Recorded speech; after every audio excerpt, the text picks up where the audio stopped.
You ever had that moment when you're out in public and you're just trying to enjoy life, and yet your brain decides that it's time for a full-blown anxiety attack? Well, yeah, I've been there. So anxiety can be like this unexpected guest Doing here? Really, it's rude. that shows up uninvited and then doesn't leave, which is so annoying. I'm Marem. Thank you for joining me again. Many of us find that being social brings about anxiety, especially those of us who are neurodivergent. So today we're going to discuss how you can start making being social more fun. That sound good to you? But before we get to that fun part, it's helpful to talk about our breathing. Did you realize that you are such a great expert at breathing? My guess is you don't even think about it, right? So we'd be in big trouble and remind ourselves to take that next breath.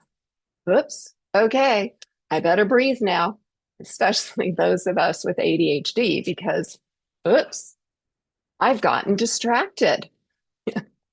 So that really wouldn't work, would it?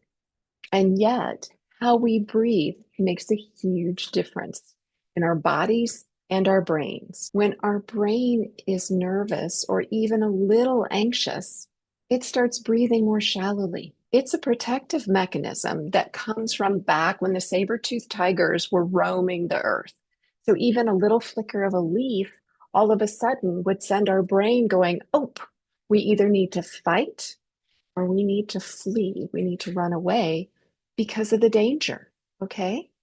So it still happens. As soon as we start feeling even a little anxious, our brain tells us that our breathing, in order to protect us, it needs to get more shallow. But this is not helpful when you're actually wanting and needing to use your brain. So what we need to do in these situations when we're just a little nervous or a little anxious is to have a strategy.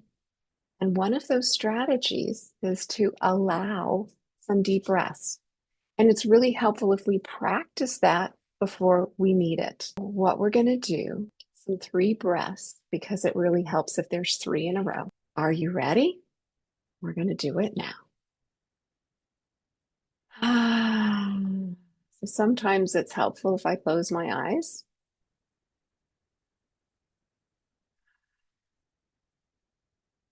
One last one.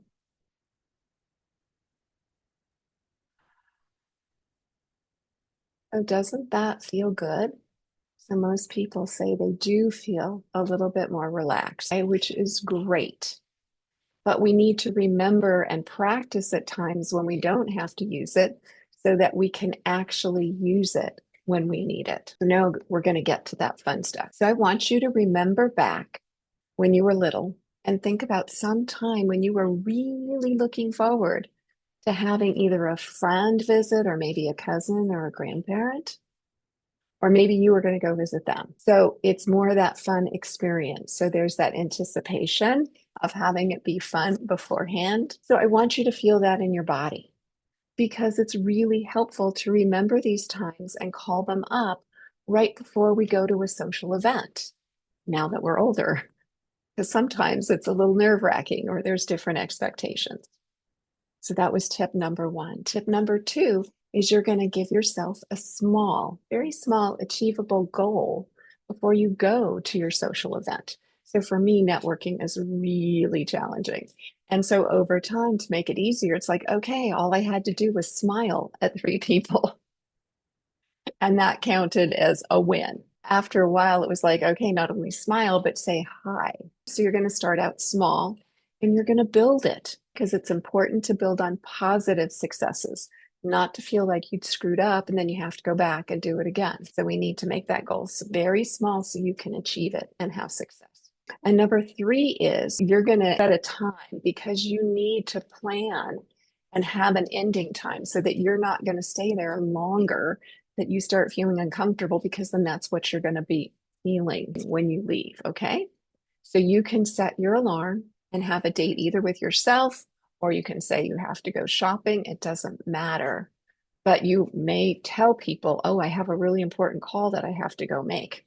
Sorry, Doesn't matter because we want you. It's important that you build on these positive experiences. And remember to keep practicing those 3 deep breaths while you're at your social event and reminding yourself that it's only going to be for a little bit, okay? And then you get to smile, maybe say hi, and then you get to leave. And be sure to give yourself a great big high five when you leave. Again, you need to let yourself know that you did a good job. So are you ready to go out and try this?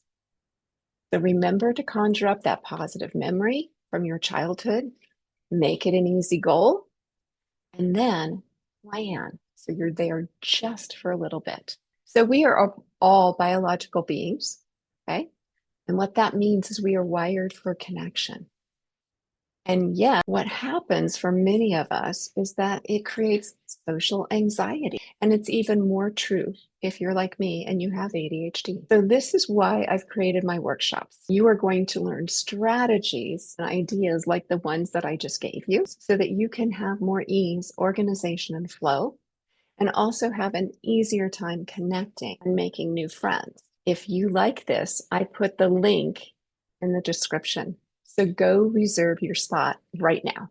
And I mean right now, because with ADHD, guess what? We won't do it later. So go do it now. And then please like and subscribe and share this video with someone who could really use a few deep breaths. And remember, when you're wired differently, there is hope, there are strategies that work, and you can create a life you love living.